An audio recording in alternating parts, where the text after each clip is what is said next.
MEA community. Thank you for tuning in to today's excited webinar. Today we have the pleasure of welcoming Junaid from No Degree. Junaid, why don't you go ahead and tell the viewers a little about yourself? Okay, cool. So my name is Salam, everyone. My name is Junaid Iqbal. I'm the founder of NoDegree.com. I help people without college degrees find meaningful jobs that pay well.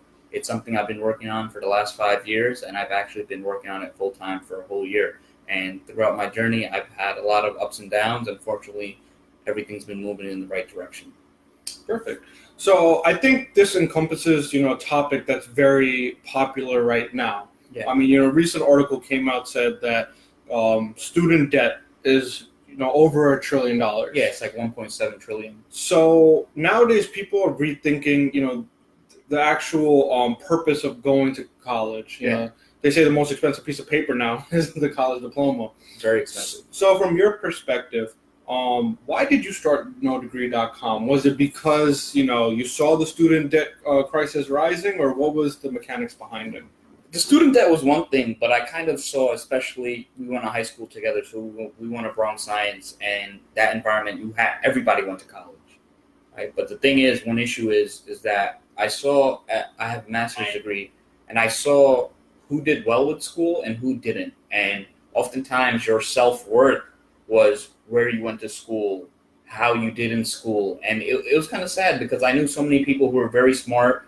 They could take apart a car engine in their sleep, but since they weren't good at school, that sort of defined them as a person. So that was really my motivation, the fact that you shouldn't be defined by your degree. I know plenty of people who went to best schools who aren't great people, right? Who do terrible things, who you wouldn't want to be associated with. And I know plenty of people who don't have the degree, but they're wonderful people. If you call them, say, hey, I need help, they're the first ones to answer. So that was one of my motivations. I also saw that schools were getting really expensive.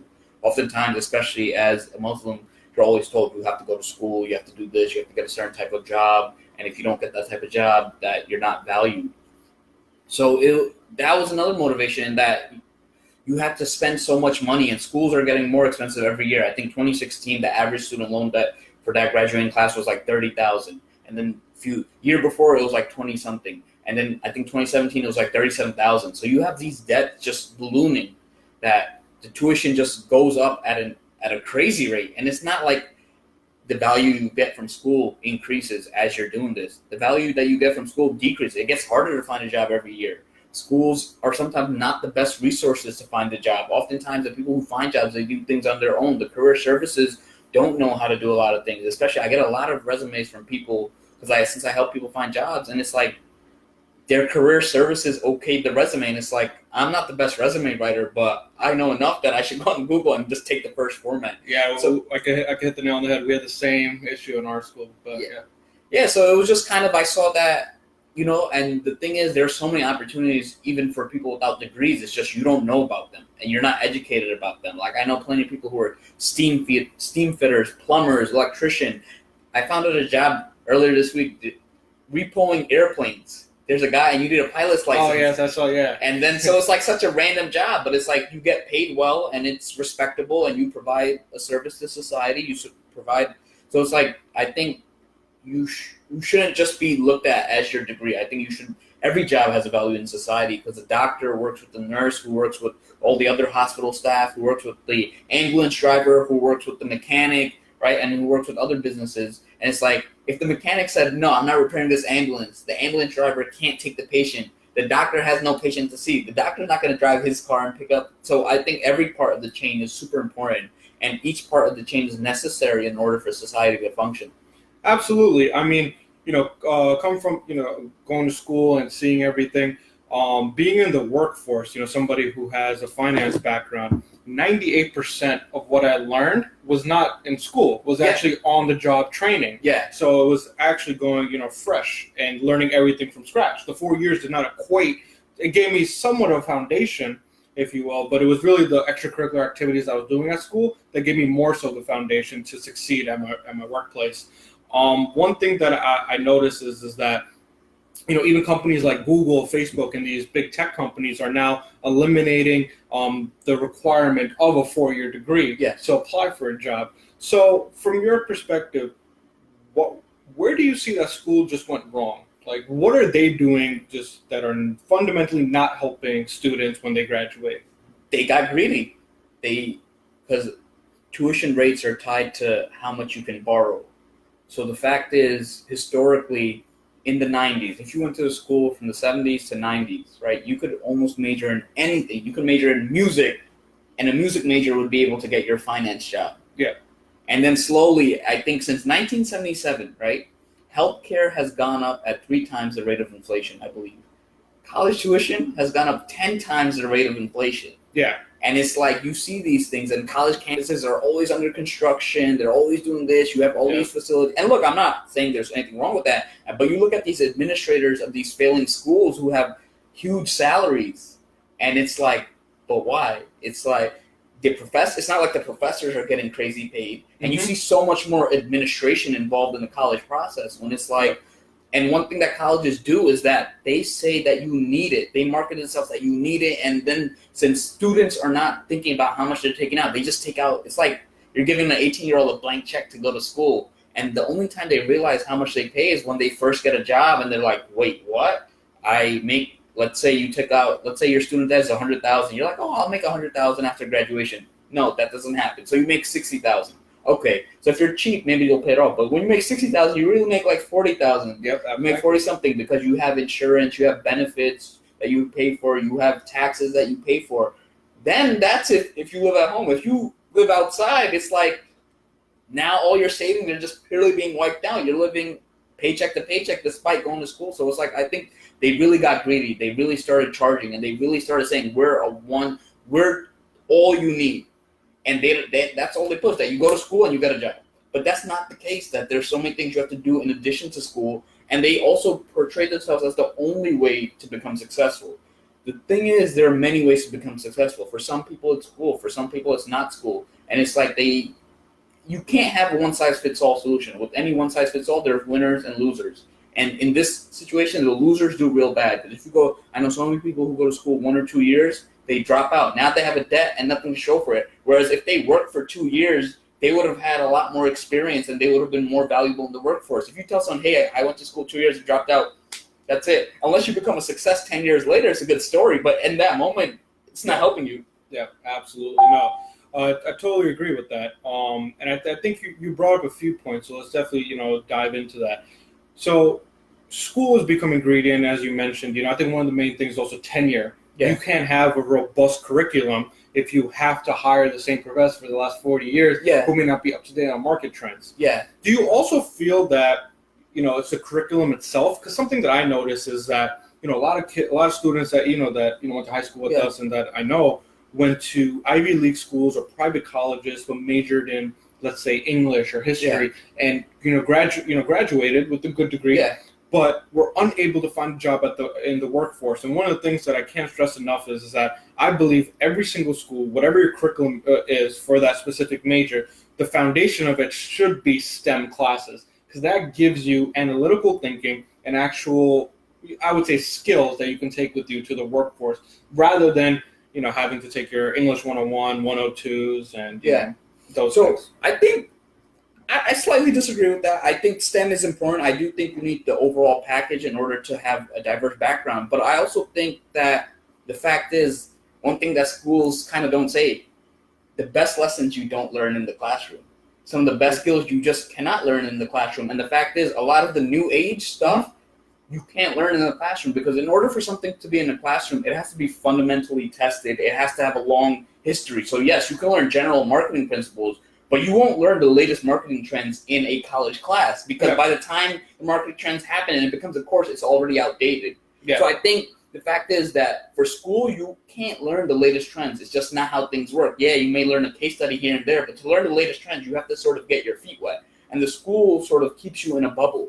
So I think it's like, and the other thing is that, again, colleges are a business. So it's like you have to look at it as a business decision. Imagine a business where every product is the same price. An English degree is not the same as a history degree, is not the same as a philosophy degree, is not the same as an MBA, but all these, whether you major in what, you're still paying the same tuition, minus maybe a few $1,000s if it's within different schools. So I think it's like you have to be strategic in what you major in. Yes, it may be tough to find a job with the English degree, but it's like you have to be strategic. So it's like you have to know when you're going to school, you have, from the day you start, you better have a plan. It's like saying, hey, Abdul, I'm going to open up a business.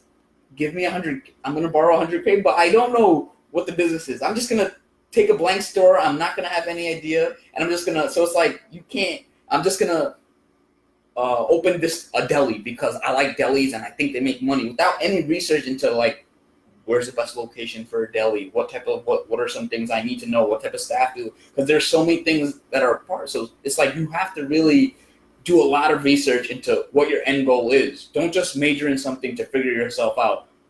Don't pay $20,000 a year to figure yourself out. You can pay someone $500 and they'll tell you, right? You can go pay a counselor or a coach, and that's a much more effective use of your money. And there's so many skills where it's like the public speaking skills you don't learn in school, the networking skills you just don't learn in school. And then you have schools that are teaching things they shouldn't be teaching. Like a lot of schools, they have like entrepreneurship programs, but it's like a school is really not an entrepreneurial setting. And I know you're an entrepreneur, and it's like you don't really meet a lot of entrepreneurs in a school setting. You meet people who are going there to learn, or not even that. You just meet people who are going. So it's like you have to be, in anything in life, whether you're starting a business, whether you're going to school, whatever, you have to be strategic. And it's like they don't tell you that, and they don't really emphasize that. They just say, hey, come to school and figure yourself out. That's not a strategy.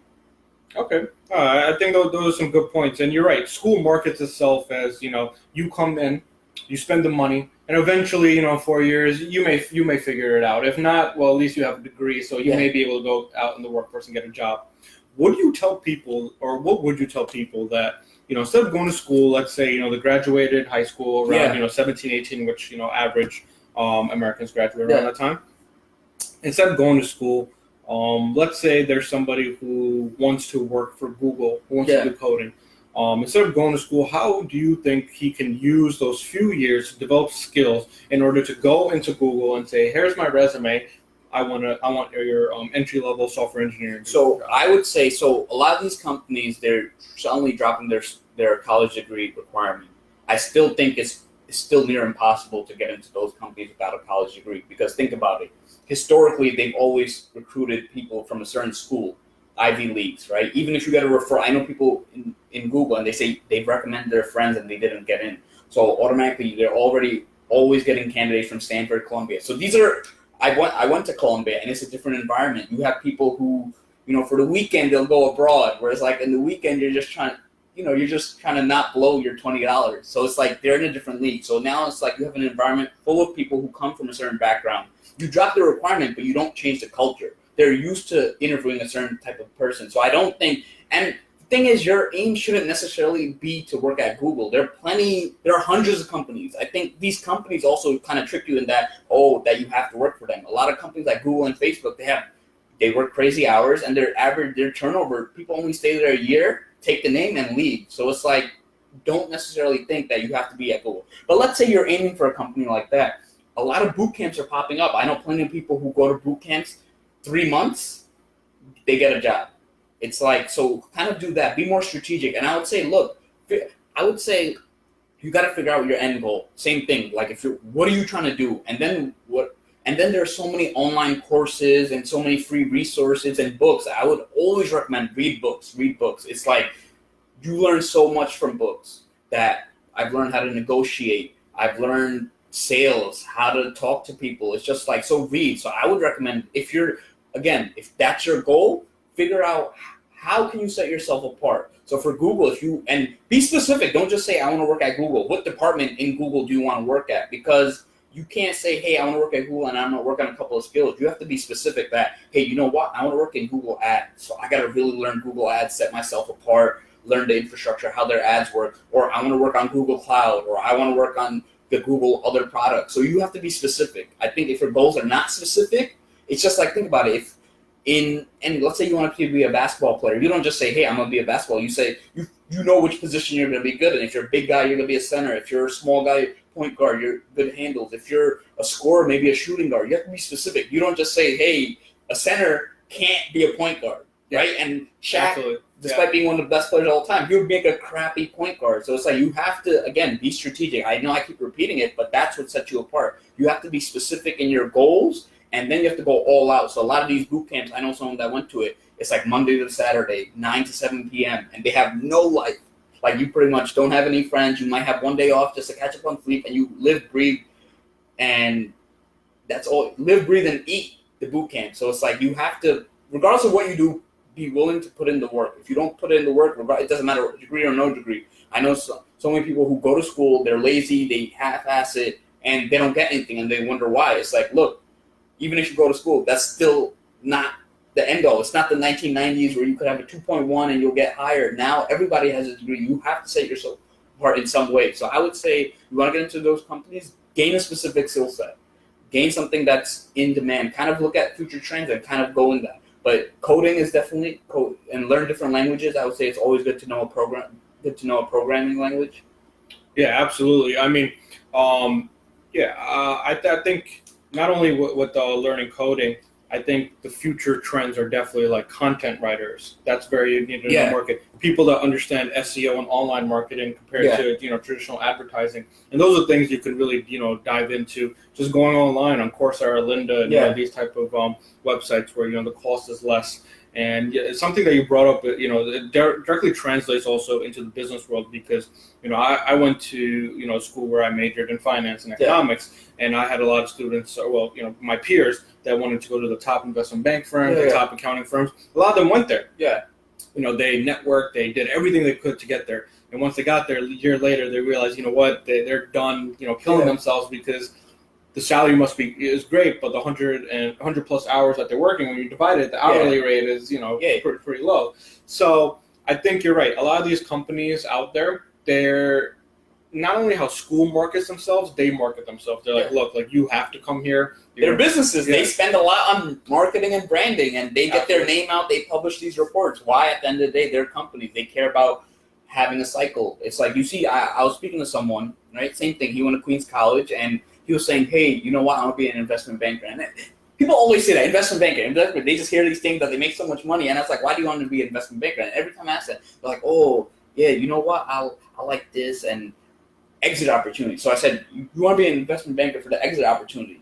Okay, good. How about you figure out how to get those exit opportunities without putting the 100 hours a week? So I was like, why don't you go a different route where you're not putting in 100 hours? Let's say you work a regular 40-hour jobs. Right, you get some certifications, and then you spend 20 hours a week networking. You'll have the same exit opportunities, and you'll probably get it faster than working at an investment bank because it's like now it traps you, and then you don't have the time to go look. You don't have the time. You can only get those exit opportunities after. And I knew someone who got a heart attack at 22 years old. Wow, like that's some crazy stuff. Yeah, absolutely. So it's like you got to be strategic, figure out your end goal, and then figure out the different ways to do it. Like there's one thing that people tell you that there's never one way to do something to get to end. Like, right, if we want to get to the house at the end of the block, we could go around the block, we could go here, we could go through people's backyards. Well, you shouldn't do that. But there are many ways. So you got to figure out, hey, which road can I go through and which road is the best for me and my skill set and my life goals. Yeah, absolutely.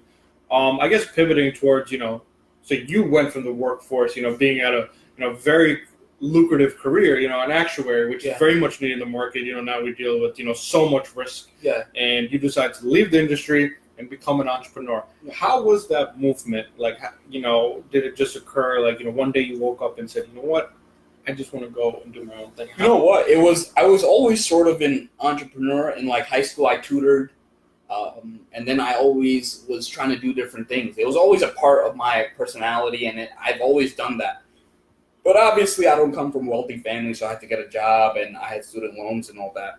And I kind of got it. And then I found nodegree.com, and I had an idea. In the first few years, 2 years, there was a bunch of guys in the basement. We were throwing our ideas. We were doing a little here and there. We didn't really know much. And then the thing is, when I started working, I really started – all my free time at work was spent this. So when I wasn't working, outside I was doing this. I was building it. I was testing ideas. I was seeing how I could do it. And then eventually I came to the point where it was like, look, this is what I want to do full time. I know the vision. I had the vision. I had the business model. And it was just a matter of, hey, let me save up. And, after that, I had 2 more jobs because I left the actuarial field because you have to study in order to maintain the job. And it was like, I'm not going to spend hundreds of hours studying outside of work when I know I can put hundreds of hours into my business. After that, I got another job. And eventually it came to the point where it was like, look, I know I need to do this. I had the full business plan. I know how to sort of monetize it. And it was like, look, if I don't put my full time into the business, it will always be something I do on the side, and that's not what I wanted.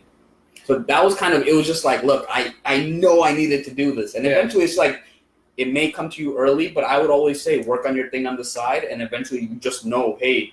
And in the past year since I've been doing, it's almost 1 year because I left August of last year, and I've made so much progress, and I've met so many people, and it's like I'm on meetings all day. Like I have multiple calls every day. I'm meeting someone who's like high up in WeWork. I'm meeting HR representatives of different companies. And it's like I could not do that if I were working full time. I can't schedule. I can't say, oh, you know what? I can only meet you after 5, and it's not guaranteed because some days you work late. So it was eventually, to take it to the next level, you just sort of have to do that unless you pay someone. But in your own business for certain things, you can't pay someone to be yourself. Absolutely, yeah. I mean, sometimes you just got to take that leap of faith. When time's right, you just got to take that leap of faith. I think right now, entrepreneurship is very much, is very much in the, you can say trending. It's kind of like, people are talking about it. You have, figures like Gary Vee, and others that are really talking about, forget school, be an entrepreneur. Yeah. I think one of the main things that people do not understand that's coming from one entrepreneur is that it's very easy, and it's very, you can say, almost like the natural human trait to have a dream and say, I want to build this, right? Yeah. And then you get pumped, and then you get everything. But the problem is that, and I have those days too, where I'm just in I don't know if you want to call it a funk, or, I just do not, I'm just not motivated. I just don't feel like continuing. And, a lot of people, they find entrepreneurship, they find motivation in entrepreneurship, and they find entrepreneurship, and vice versa. But the thing about it is, and I tell people, is that motivation is dangerous. Yeah. Because motivation is self-fleeting. It's temporary. Yeah, it's temporary. Like caffeine. It's coffee. It's not gonna. If you're tired, eventually you're just gonna fall asleep. Exactly. I equate motivation to. You ever play those video games like those Mario Kart video games where you hit the speed bump? Yeah. You go quick, but it's not consistent. Yeah. How do you, as an entrepreneur, stay consistent day in and day out? Honestly, to stay consistent, you can't use motivation. Motivation is like a lot of these online guys who tell you entrepreneurship. They sell you the dream of entrepreneurship because it in some way benefits them, right? They sell either courses, they sell their books, or they make a lot through speaking fees at these conventions. So that's why I always recommend read a good book in sales, because you see how these people sell themselves, right? Most people online don't do things out of the goodness of their heart. They don't tell you things. They tell you things because it's a part of their branding, and it's a part of what they want you to do. Entrepreneurship, I'm going to tell you, it's not for everyone. I don't have a 9 to 5. There's some days I'm waking up at 6:30 in the morning. Some days I'm up till 2, 3 a.m. And it's not consistent. It's some days I have things at night. Whereas a 9 to 5, it's like, okay, you go in, you go out after done. Not all jobs, but for a lot of jobs, you're done once you do the work. Let me just answer his question. He said, so I help people without college degrees find jobs. So I own nodegree.com. And so he's asking me a lot of questions relating to entrepreneurship and things related to that. So my background is I was an actuary before this, for those of you who don't know. So we're the ones who come up with the insurance prices. And I left that to sort of work on the nodegree.com full time. So now back to how do I find the motivation or consistent? I think you just have to be consistent. You have to, think less and do more. That's my motto. Because sometimes when you start thinking too much, you're like, oh, I need to do this. And it's like, you don't have to be perfect. You just have to at least get it done. Like, think about it. We don't necessarily wear the best shirts or the absolute best clothes at the best prices. We just think about being good enough. And then once you're good enough, then focus on improving your processes. And it's also being consistent, like scheduling. So let's say, I think, depending on the type of business, you have to, I think creating a to-do list is super important, because if I don't have a to-do list and a calendar, I'm done. I remember one time I temporarily lost my calendar for like 30 minutes. I was like, oh crap, where are all my meetings going? Yeah. So it's like you have to think, you have to build the habits. And it's like, I would say start small. So when you're first starting your entrepreneur, don't think of, I'm going to get 100 clients the first month. Just say, hey, look, I'm going to get 1 client. I'm going to make my first $1. I'm going to make my first $10. And start small. As you do that, use that, think of a snowball effect. It's like, same thing as any of your habits. It's like people who go to a gym every day. There was a time they didn't go every day. And it's like, so if you're starting a diet, don't just go all out. because you do it for a few days and you just go back. You burn out. You burn out. So it's like, as an entrepreneur, so I think the important thing is also find balance.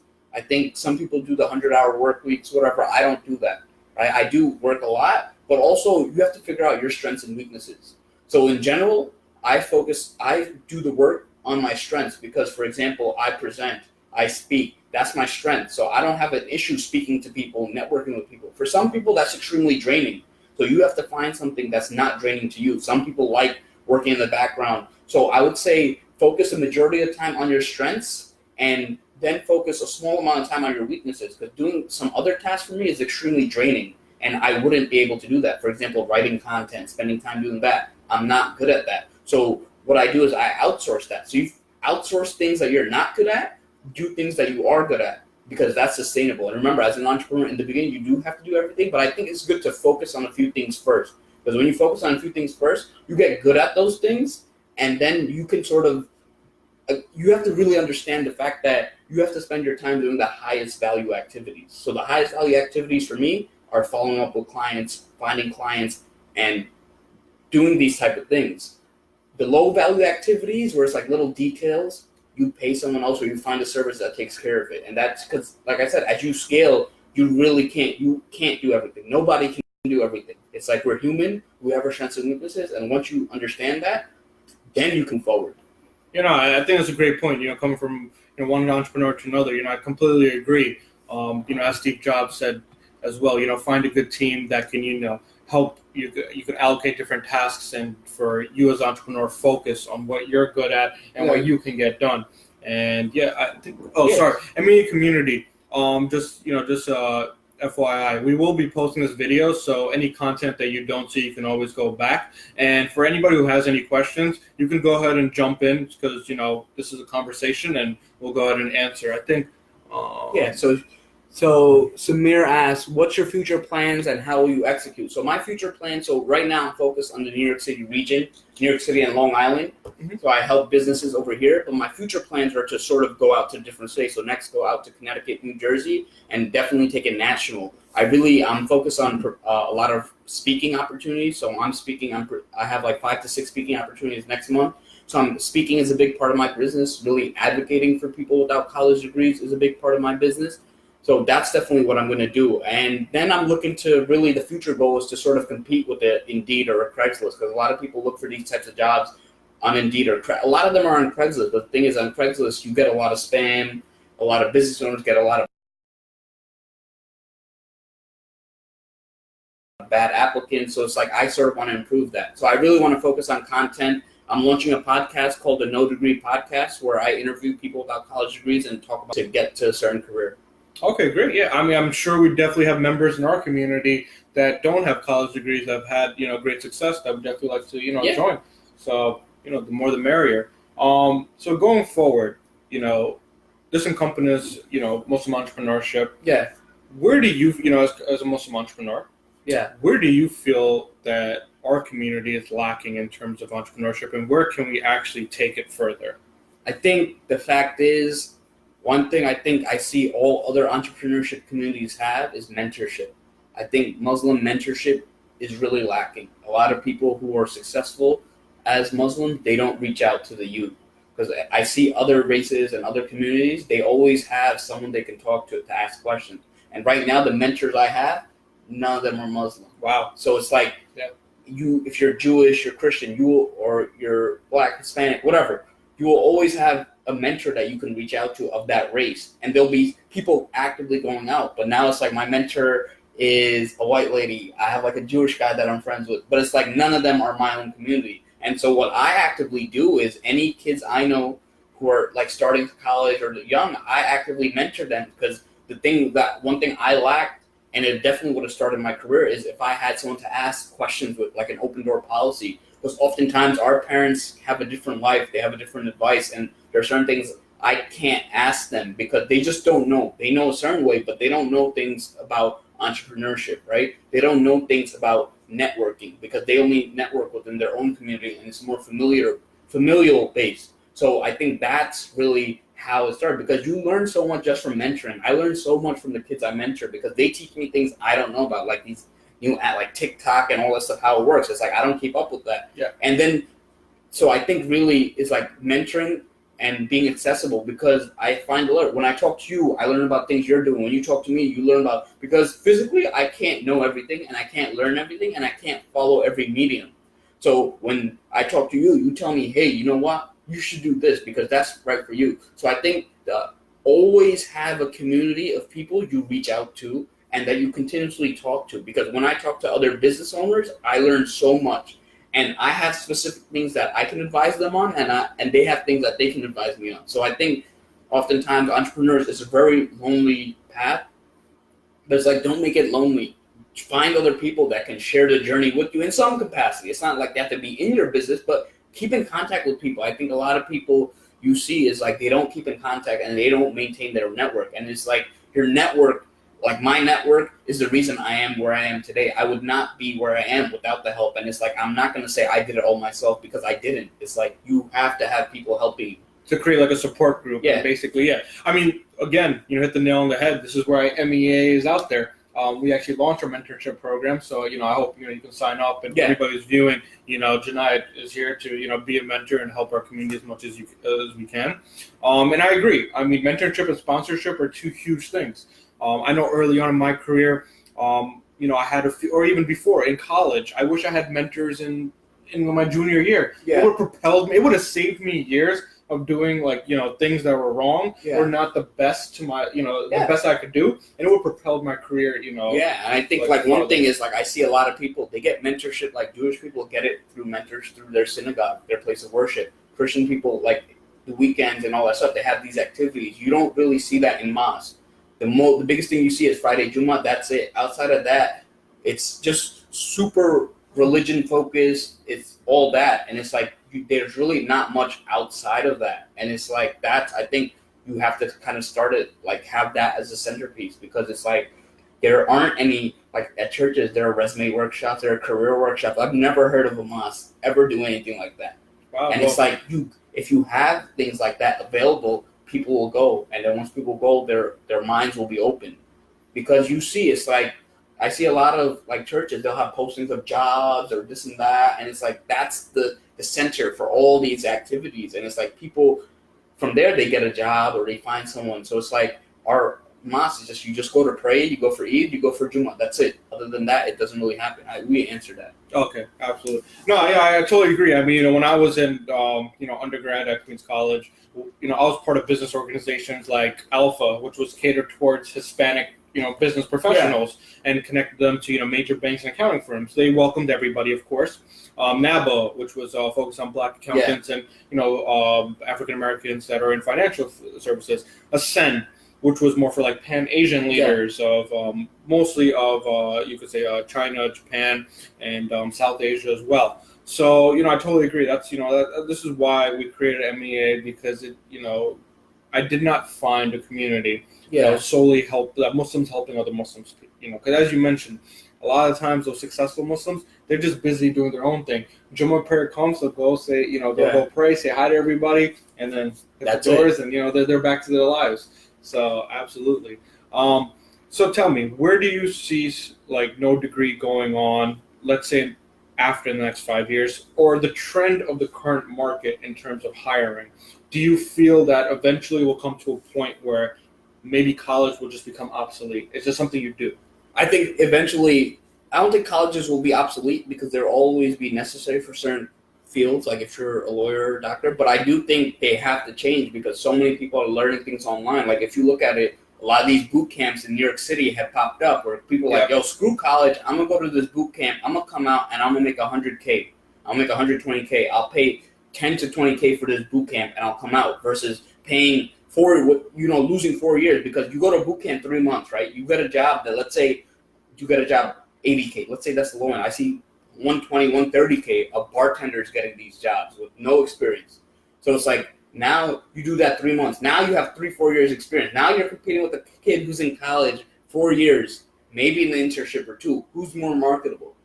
Absolutely. Right? So it's like, I think schools are just going to have to change, because it's like, how long can they keep on charging this? Like every year it just gets worse and worse. And it's like, when the economy has a downturn, eventually people are going to say like, yo, I can't go to school. I gotta work because things are tough. So school's definitely gonna change, and I think eventually they have to I know a certain private school. Once New York State made tuition free for people under a certain income, the private school actually sent out a letter to all the employees saying, "Hey, we can't give you raises because we got lower attendance this year." So it's all these things are really having an impact on private schools because people are seeing before.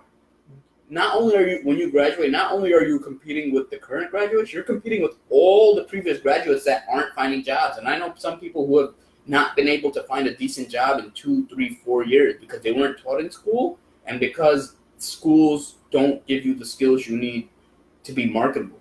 Absolutely. No, I totally agree. And I think so for our viewers currently that are in school, right? Yeah. I think one of the worst things that a person can do when they're in school, because you're already paying for it, so you might as well take full advantage, is go to class and go home. Yeah. That's one of the worst things that you can do. Yeah, 100%. Especially if you're not going to an Ivy League school where, the curriculum is more rigorous. Yeah. It just is. It's just, the facade of everything. One thing I always tell people that, ask me, how can I, become more successful is easy. When you're at school, don't leave, go join other business clubs, start a business, network, go to networking events, go to, meetup.com, which has all these different events you can go to. If you're a freshman or sophomore, go on these different banks' websites. They have these networking events. What are other things that you feel like students, that are part of our community can be doing right now? So I'm going to talk about my experience. So I got my first job at MetLife because I studied with someone who's an older guy and his neighbor was someone high up in the company. So that got me a referral, and I practiced like crazy for the interview. So it's you have to maintain contact with the people around you. I think a lot of people just see, I'm gonna go to class and go home. It's okay, then just buy a textbook and don't go to school. Yeah. Right? It's what are you doing? So it's you're paying for the school, you're paying for all these resources. Another thing, a lot of people, when I went to career events or these events where speakers came on campus, it was the same people over and over again. And you know what? Those were the people who found the job. So I think it's just use the things that are in front of you. It's there are only so many things you could do, but actually use the things in front of you. It's because the thing is, when you do things outside, when you join the business club, you meet other proactive people. Two of my business partners, so one of my business partners I met in Queens College. The other one I went to, but I went to elementary and middle school with him, and the other one I went to high school with. So it's make connections with people, follow up, and it's the other thing that so I'm actually meeting up with someone that I went to Queens College with because he's seen me and, active on LinkedIn. He's hey, let's meet up. And he's a CTO of this AI company that that helps AI learn about food. So it's maintain contact because a lot of people, once they get out of school, they never, ever talk to the people around them. Because, you should go out and meet new people, but continue the relationships with the people like you and I. Why am I on this webinar? Because you hit me up and we maintained the contact and we bounced. If I didn't maintain contact or if I ignored your message, I wouldn't be here. So it's maintain the contact with your own network. And it's even people, a lot of people, it's when you meet new people, they don't follow up. Yeah. You don't just go to a networking event. I have thousands of business cards at home. The only ones that matter are the ones that I actually followed up with. And even then, even if you follow up with all of them, not all of them will answer. So it's it's like a sales funnel. Hey, you get 10 business cards. You'll send 10 follow-up emails. Maybe 6 will answer back. Some will fizzle out. But out of that, you'll get 1 to 3 meaningful connections. But those meaningful connections, it's still 1 to 3 more meaningful connections than you had before. And the other thing is, I would say, is always try to help those around you. I may not be able to directly help someone, but I say, Abdul, you know what? I think you should talk to this person. I think I referred someone to you, and you helped them out. In the future, he'll help someone else. So I think it's always try to help those around you because you don't know when you need help and you don't know how much impact you can have on the lives of other people. Yeah, absolutely. They always say, I always say, a great thing that I learned is don't only try to network with people above you, but network with people below you too. Because those people, you don't know where they'll end up. They might be at, future companies that they might appreciate the fact that out of all the people you could have spoken to, you took the time to speak to them, you took the time to follow up with them, you took the time to meet with them. And, those connections are invaluable because you never know where a person's going to end up. And I'm going to really emphasize that point because oftentimes people are you have to hang out with people smarter than you. And the thing is, it's smart and intelligent comes in many different shapes and forms. There are things that I'm good at that you're not good at, and there are things that you're good at that I'm not good at. And it's like, regardless of, I learned things from like 10-year-olds. It's like, if you're open to learning, you can learn wherever you go. So it's like, obviously there are some people who are bad influences, but don't just think of, oh, I'm above this person or below this person. Look at people who are genuine and just look at how you can learn from them. Because, yeah, like you said, you don't know where they'll end up. And it's like, you don't know where you'll end up, right? You may be in a situation where you need their help, even if they haven't improved their situation. So it's like, really be strategic and smart and maintain the network. Let's see. When do you see no degree? How an individual can help to... So in 5 years, I see it definitely being super big in New York City. I definitely see it expanding to different states. If an individual wants to help nodegree.com, I would just say, if you know someone without a college degree who's looking for work, tell them to check out nodegree.com. Also, I'm available on LinkedIn. So after you'll post a link. Yep. So I'm very accessible.